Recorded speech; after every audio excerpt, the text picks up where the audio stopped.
جب یہ ڈیم مکمل ہوگا، جس کا کہ عرصہ 7-8 سال سے کم نہیں ہو سکتا، تو اس وقت تک اس کی کاسٹ بڑھ کے میرے خیال میں کچھ 16, 17, 18 ارب ڈالر ہو چکی ہوگی. لیکن پھر بھی مایوسی کی ضرورت نہیں ہے، اس لیے کہ یہ سارے پیسے ایک تو ہمیں یکمشت نہیں چاہیے. یہ تمام رقم جو ہے یہ اسپریڈ اوور ہوگی اس سارے عرصے میں جب یہ ڈیم بن رہا ہوگا، 7-8 سال کے عرصے میں. لہٰذا آپ کی جو سالانہ ضرورت ہوگی فنڈز کی، وہ سمجھ لیجئے 2 ارب ڈالر ہوگی یا 2.25 ارب ڈالر ہوگی. مالی مسائل اپنی جگہ. سابق سیکرٹری پانی اور بجلی مرزا حامد حسن کے مطابق بڑے ڈیم تعمیر کرنا اب وقت کی ضرورت ہے. ہمارا کلائمیٹک سائیکل جو ہے وہ تقریباً اس طرح سے ہے کہ 6-7 سال گزرتے ہیں جب ہمارے پاس فلڈز آتے ہیں، ہمارے پاس کافی وافر پانی ہوتا ہے، اور باقی 6-7 سال کا ایک ڈراؤٹ کا پیریڈ آتا ہے جس میں ہمارے قحط زدہ ہو جاتے ہیں. وسیع علاقے ہمارے تھر کا علاقہ، بلوچستان میں تو خیر ویسے ہی پانی کی شدید قلت ہے، اور بڑے علاقے جہاں بارش کی کمی ہوتی ہے، تو اس کے لیے بھی ہمیں یہ سٹوریج چاہیے. اور یہ صرف بڑے بڑے ڈیم بنا کر حاصل ہو سکتی ہے. اکثر لوگ یہ سوال کرتے ہیں کہ ٹھیک ہے بڑے ڈیم نہیں بن سکتے تو ہم چھوٹے چھوٹے ڈیموں سے گزارا کریں. چھوٹے ڈیم اپنی جگہ ضروری ہیں، ان کی اپنی افادیت ہے، لیکن وہ بڑے ڈیم کا نیم البدل نہیں ہو سکتے. سابق سیکرٹری پانی اور بجلی کی گفتگو آپ نے سنی. ان کے مطابق پاکستان میں موسمی تبدیلیوں کے باعث پانی کا مسئلہ مزید شدت اختیار کرے گا. اسی مسئلے کے مختلف پہلوؤں پر تفصیلی مضامین آپ ہماری ویب سائٹ urduvoa.com پر پڑھ سکتے ہیں، جہاں آپ کے لیے دنیا بھر سے تازہ ترین خبریں اور دلچسپ ویڈیوز بھی موجود ہیں. اور آپ ویو 360 میں شامل رپورٹس بھی اسی ویب سائٹ پر دوبارہ بھی دیکھ سکتے ہیں. شام میں حکومت مخالفین کے آخری ٹھکانے. صوبے ادلیب کا کنٹرول حاصل کرنے کے لیے حکومت روس اور ایران کی مدد سے سخت کارروائیاں کر رہی ہے. اتوار کے روز شامی فوج اور روسی فضائیہ نے ملک کے شمال مغربی صوبے ادلیب میں مخالفین کے کئی ٹھکانوں کو نشانہ بنایا، جس میں متعدد افراد کے ہلاک اور زخمی ہونے کی اطلاع ہے.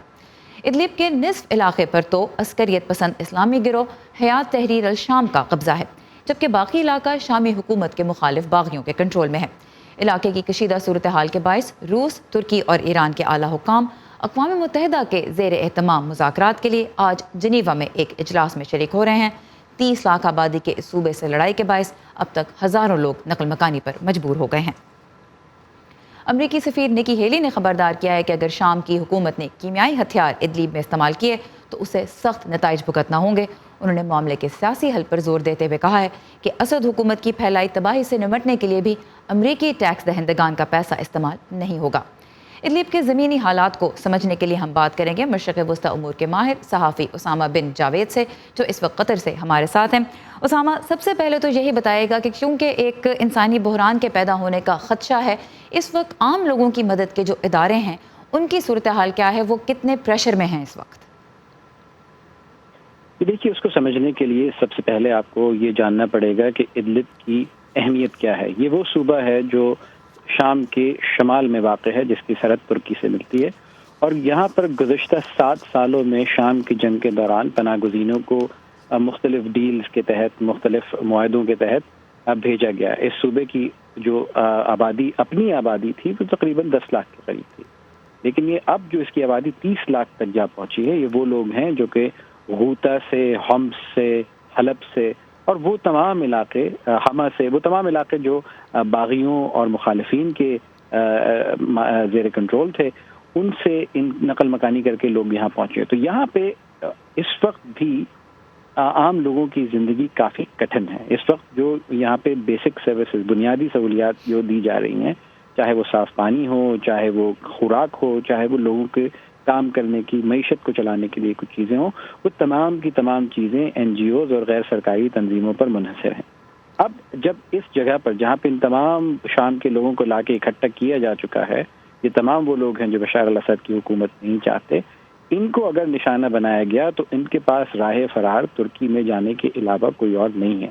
اب آپ کو یہ بھی ذہن میں رکھنا پڑے گا کہ ترکی میں اس وقت 35 لاکھ شامی پناہ گزین اس وقت مقیم ہے. رائٹ, اور ترکی اس لڑائی کی بہت مخالفت بھی کر رہا ہے, تو یہ بتائیے کہ پھر یورپی یونین میں ترکی کے پاس کیا کوئی متبادل پلان ہے, کیونکہ ترکی نیگوشیشنز کا تو حصہ ہے اور وہ اس لڑائی کی مخالفت کر رہا ہے. کیا ایسی کوئی خبر ہے کہ ترکی اس لڑائی کو روکنے کے لیے اور اس کو کنٹین کرنے کے لیے شام کی سرحد کے اندر ہی کیا تجویز کر رہا ہے؟ دیکھیے, ترکی کی حتی الامکان کوشش یہ ہے کہ کسی طریقے سے اس لڑائی کو روکا جا سکے, اور ترکی نے الٹیمیٹمز دیے ہیں باغی گروپوں کو, ان میں اس طرح کے لوگ جو انتہا پسند ہیں, ان کے علاوہ جتنے گروپ ہیں, ایک بڑی فوج جو ہے تشکیل دی جا چکی ہے, جس میں ہے تحریر شام, جس میں القاعدہ کا عنصر پایا جاتا ہے. اس کے علاوہ باقی سارے گروہ موجود ہیں, ان کی ٹریننگ, ان کی فنڈنگ, ان کی بہت ساری سہولیات ترکی سے فراہم کی جا رہی ہیں. ترکی یہ کہنا چاہتا ہے کہ یہ وہ لوگ ہیں جو بشار الاسد کے خلاف ہیں, لیکن یہ دہشت گرد نہیں ہے, تو ان کے اوپر کارروائی نہ کی جائے. کسی حد تک روس اس وقت ترکی کے ساتھ ہے, لیکن چونکہ بشار الاسد حکومت کا ایک بڑا سپورٹر ایران ہے, ایرانی فوجی جو اس وقت وہاں موجود ہیں, ان کے غالباً یہ گمان کیا جاتا ہے کہ ان کا کہنا ہے کہ وہ اس آخری علاقے کو بھی کلیئر کریں گے اور شامی حکومت کے زیر کنٹرول لے کر آئیں گے. اسامہ بن جاوید قطر سے, اس کے علاوہ اور کچھ نہیں. اسامہ بن جاوید قطر سے ہمارے ساتھ ہے, مشرق وسطی امور کے ماہر, جو ادلیب کی صورتحال پہ ہمیں تفصیلات سے آگاہ کر رہے تھے. اسامہ, آپ کے وقت کا بہت شکریہ. اور اب کچھ بات کرتے ہیں امریکہ کی. 2 ماہ بعد امریکہ میں کانگریس کے انتخابات ہونے والے ہیں, جن میں امریکی ووٹرز صدر ڈونلڈ ٹرمپ کی پالیسیوں پر ایک طرح سے اپنا فیصلہ دیں گے, جو کہ اکثر متنازع بھی ہوتی ہیں. ریپبلکنز کو خطرہ ہے کہ اگر ڈیموکریٹک پارٹی دونوں ایوانوں میں اکثریت حاصل کر لیتی ہے تو اس کا اثر صدر کے ایجنڈا اور آئندہ 2 سال میں ریپبلکن پارٹی کی سیاست پر بھی پڑے گا. مزید تفصیلات جانتے ہیں اس رپورٹ میں. Please welcome the President of the United States, Donald J. Trump. نومبر میں اپنے مستقبل کو خطرے کے پیش نظر صدر ٹرمپ انتخابی مہم میں زیادہ جارحانہ انداز اپنا رہے ہیں. We need Republicans in Congress. ہمیں کانگریس میں ریپبلکنز چاہیے. موجودہ ڈیموکریٹک پارٹی بائیں بازو کی نظریات سے نفرت کرنے والوں, ریاست کے اندر ریاستی انتہا پسند عناصر, اسٹیبلشمنٹ کے ساتھی اور ان کے جعلی خبریں پھیلانے والے اتحادیوں کے ہاتھوں یرغمال بنی ہوئی ہے. نومبر کے انتخابات میں صدر ٹرمپ کوئلے کا کاروبار کرنے والے کیون ایبٹ جیسے حامیوں پر انحصار کر رہے ہیں. مجھے صدر ٹرمپ کے خیالات پر اعتماد ہے. میں سمجھتا ہوں کہ اگر لوگ ان کے سامنے رکاوٹیں کھڑی نہ کریں تو وہ حیران کن کام کر سکتے ہیں. وہ پہلے ہی بہت کچھ کر چکے ہیں. مگر ٹرمپ کی صدارتی مدت نے ڈیموکریٹس میں بھی جوش پیدا کر دیا ہے. وہ صدر کے سیاسی ایجنڈے کو روکنے کے لیے نومبر میں ایوان نمائندگان میں پھر سے اکثریت حاصل کرنے کے لیے فیصلہ کن جنگ کے لیے تیار ہیں. اور جو لوگ صدر کے خلاف مہم چلا رہے ہیں ان میں سینیٹر برنی سینڈرز بھی شامل ہیں. لوگ ان کے خلاف کھڑے ہو رہے ہیں, وہ مزاحمت کر رہے ہیں, اور وہ سب مل کر اس ملک کو سیاسی اور معاشی لحاظ سے بدل کر رکھ دیں گے. تجزیہ کار کہتے ہیں کہ نومبر میں دونوں ایوانوں پر ڈیموکریٹک پارٹی کے کنٹرول کا مطلب صدر کے لیے مشکلات ہوگا. پہلی بات یہ ہے کہ ریپبلکنز مزید قانون سازی نہیں کر سکیں گے. دوسرا یہ کہ کانگریس میں ڈیموکریٹس ہر معاملے پر نگرانی رکھنے کے مستحق ہوں گے, جو کہ کانگریس کی اہم ذمہ داریوں میں سے ہے. صدر کے حامی, جن میں ان کے سابق مشیر سٹیو بینن بھی شامل ہیں, ان وسط مدتی انتخابات کو صدر کی پالیسیوں کے خلاف ریفرینڈم کے طور پر دیکھتے ہیں. اگر ایوان نمائندگان پر ہمارا کنٹرول رہتا ہے تو صدر ٹرمپ کا پروگرام جاری رہے گا. اگر ہم اسے کھو دیتے ہیں تو نینسی پیلوسی اس پروگرام کو روکنے کی بھرپور کوشش کرے گی. گیلپ پولنگ کے فرینک نیوپورٹ کہتے ہیں کہ دونوں جماعتوں کے لیے وسط مدتی انتخابی مہم میں صدر ٹرمپ مرکزی ایشو ہیں. میرا خیال ہے کہ ریپبلکنز ان کا ذکر کرتے ہوئے کہیں گے کہ مجھے ووٹ دیں.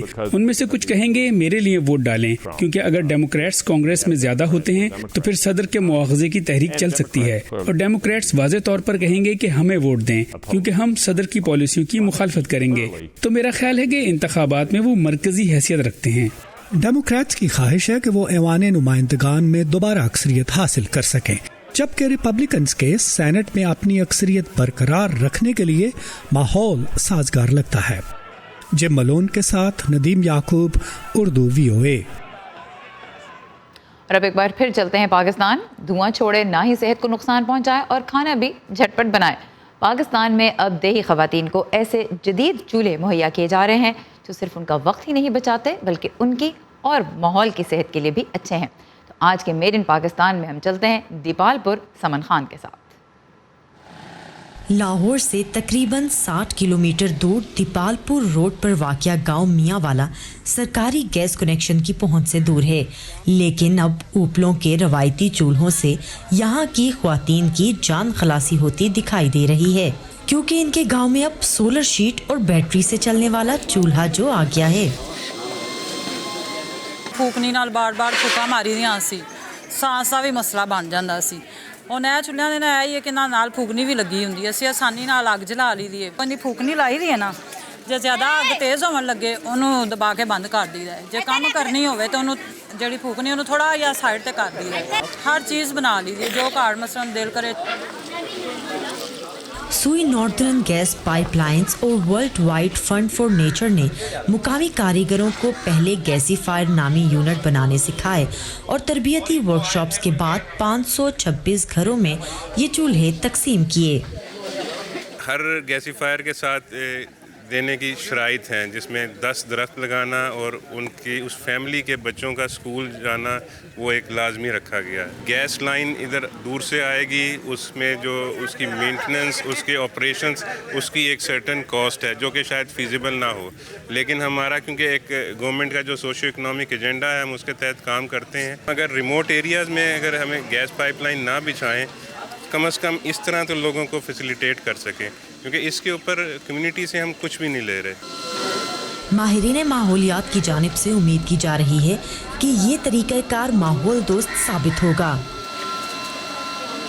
ایگریکلچر یا زرعی فصلات ہوں، وہ ان میں بہت سا ویسٹ مٹیریل بچتا ہے۔ ہم نے یہ اس ویسٹ مٹیریل کو ذہن میں رکھتے ہوئے روایتی ایندھن کو ریپلیس کرنے کے لیے اس گیسی فائر کو بنایا گیا۔ جو کسان ہیں وہ فصل کے جتنے بھی ویسٹ مٹیریل ہے اس کو، چونکہ ان کے پاس کوئی متبادل اس کا استعمال موجود نہیں ہے، تو اس کو وہ کھیت میں ہی جلا دیتے ہیں یا وہ ویسے پڑا رہتا ہے۔ تو اس کو جلانے کی بجائے اگر اس میں استعمال ہوگا تو وہ اسموگ والا ایشو جو ہے وہ بہت زیادہ ایڈریس ہوگا اس سے۔ پنجاب اور خیبر پختونخوا کے دیہی علاقوں سے شروع ہونے والا یہ پروجیکٹ سندھ اور بلوچستان تک پہنچانا اور اگلے سال کمرشل سطح پر متعارف کرانا منصوبے کا حصہ ہے۔ Saman Khan, Urdu voice of America, Dipalpur. View 360 میں ہم جانوروں کے تحفظ سے متعلق رپورٹس تو آپ کو دکھاتے ہیں، آج اسے تھوڑا ہٹ کے۔ بھارتی ریاست ہماچل پردیش میں بندروں کو کھیتی باڑی کے لیے خطرہ قرار دے کر ان کی آبادی میں کمی کی مہم چلائی جا رہی ہے۔ کسانوں نے وہ فصلیں اگانا بالکل بند کر دی ہیں جنہیں بندر کھانا پسند کرتے ہیں، لیکن مقامی آبادی کے مطابق بندروں کے خاتمے کے لیے جو مہم چلائی جا رہی ہے یہ شاید بہت زیادہ کامیاب نہ ہو سکے، کیونکہ ایک بندر کی زندگی کا دورانیہ 20 سے 25 سال تک ہوتا ہے، اور اس لیے نئے بندر نہ بھی پیدا ہوں، طبعی موت کے ذریعے مرنے والے جو بندر ہیں ان کی موجودہ آبادی تو کم کرنے میں 20 سے 25 سال لگ جائیں گے۔ علاقے میں بندروں کی آبادی 1.5 لاکھ سے زائد ہے۔ ہماچل پردیش بھارت کی پہلی ایسی ریاست ہے جہاں بندروں کی افزائش نسل روکنے کے لیے 2006 میں باقاعدہ مہم کا آغاز کیا گیا تھا، اور اب تک 1 لاکھ سے زائد بندروں کو بانجھ بنانے پر $35 کروڑ خرچ ہو چکے ہیں۔ اور آخر میں کھیل، جو نہ صرف ورزش کا اچھا ذریعہ ہے بلکہ اس سے انسان کو اپنی قوتیں مثبت طریقے سے بروئے کار لانے کا موقع بھی ملتا ہے۔ کراچی کا علاقہ لیاری عام طور پہ جرائم پیشہ گینگز کی وجہ سے جانا جاتا ہے، لیکن وہاں ایسے نوجوانوں کی بھی کمی نہیں جو فٹ بال کے سہارے اپنی زندگی کو اچھے راستے پر ڈالنا چاہتے ہیں۔ کمی ہے تو بس مواقعوں کی۔ مزید دیکھتے ہیں اس خصوصی رپورٹ میں۔ لیاری کراچی کا وہ علاقہ ہے جو عموماً گینگ وار اور منشیات کے مراکز کے حوالے سے جانا جاتا ہے۔ ہر جگہ ہر وقت گولیوں کی آواز سنتے تھے بچے، ان کے ساتھ ہم بھی شامل ہوتے تھے، اپنے گھروں کو بند کر کے بیٹھ جاتے تھے۔ مگر یہاں کے نوجوان اس تاثر کو غلط ثابت کر رہے ہیں۔ لیاری کی تنگ اور گنجان آباد گلیوں سے گزرتے ہوئے اکثر آپ کا سامنا ایسے لڑکوں سے ہوگا جو ارد گرد کی گندگی، گولیوں کی آواز اور نشے کی بو کو بھلا کر اپنی توجہ فٹ بال پر مرکوز کیے ہوئے نظر آتے ہیں۔ لیاری کافی شروع سے ہی اس کو برازیل کہتے ہیں، ان کا شوق ہی فٹ بال کھیلنا ہے، اور اسپورٹس میں، باکسنگ میں، سائیکلنگ میں۔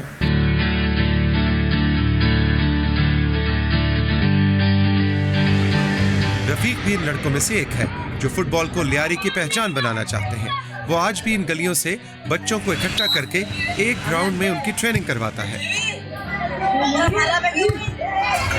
ہمیں بچوں کو ان ایکٹیویٹیز کے اندر رکھنا بھی ضروری ہے، ورنہ لیاری کا ماحول تو ایسا ہے کہ زیادہ تر یہاں پہ تھوڑا بچہ اگر بڑا ہو جاتا ہے تو وہ پھر منشیات کا عادی ہو جاتا ہے، لیکن اس وقت جو ہے ہم نے اسپورٹ کے ذریعے ایز اے فٹ بالر ہونے کے ناطے ہم سب یہ کوشش کر رہے ہیں کہ یہاں منشیات کو ختم کیا جائے۔ لیاری میں فٹ بال کو جنون کی حد تک چاہنے کی وجہ اس بات سے معلوم کی جا سکتی ہے کہ 2014 کے فیفا ورلڈ کپ کے دوران لیاری کے اندر جرائم میں واضح کمی دیکھی گئی، جبکہ پچھلے سال جرائم کی مد میں کراچی کے اندر 3000 سے زائد لوگ مارے جا چکے تھے، جس میں 100 کا تعلق لیاری سے تھا۔ یہاں پر گولیاں چلتی تھی، ہم کو پھر بھی فٹ بال کا جنون تھا، شوق تھا، یعنی کہ وہ اس خوف میں نہیں ہوتے تھے کہ مجھے گولی لگ جائے گی، میں مر جاؤں گا، اس کو بس یہی ذہن میں ہوتا تھا کہ نہیں، مجھے گراؤنڈ میں جانا ہے اور مجھے فٹ بال کھیلنا ہے۔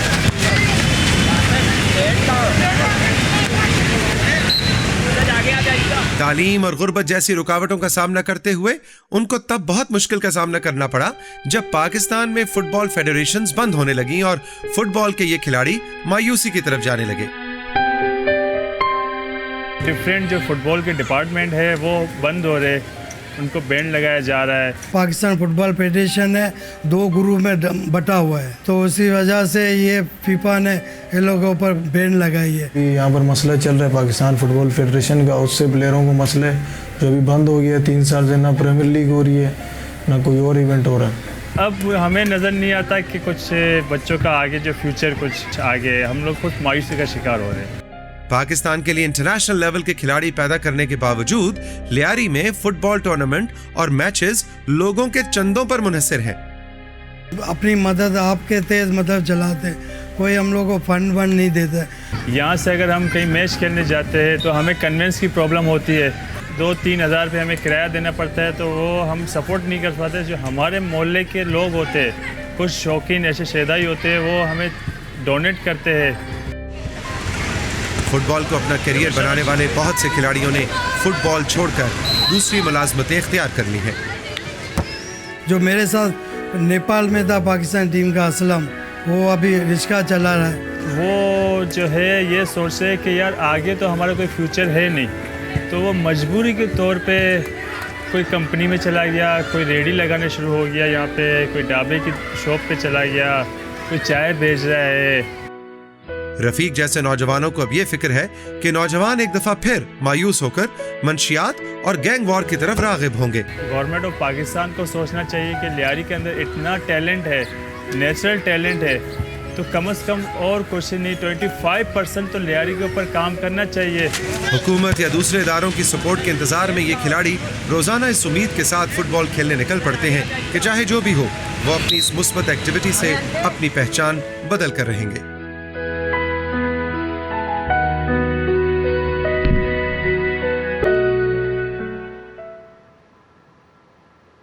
اس کے ساتھ ہی ہمارا آج کا ویو 360 ہوتا ہے ختم۔ فیڈ بیک کے لیے آئیے facebook.com/VOA اردو کے پیج پر، اور تازہ ترین خبروں کے لیے لاگ آن کیجیے ہماری ویب سائٹ پر، جس کا پتہ ہے urduvoa.com۔ سارے زمان کو اجازت دیجیے، خدا حافظ۔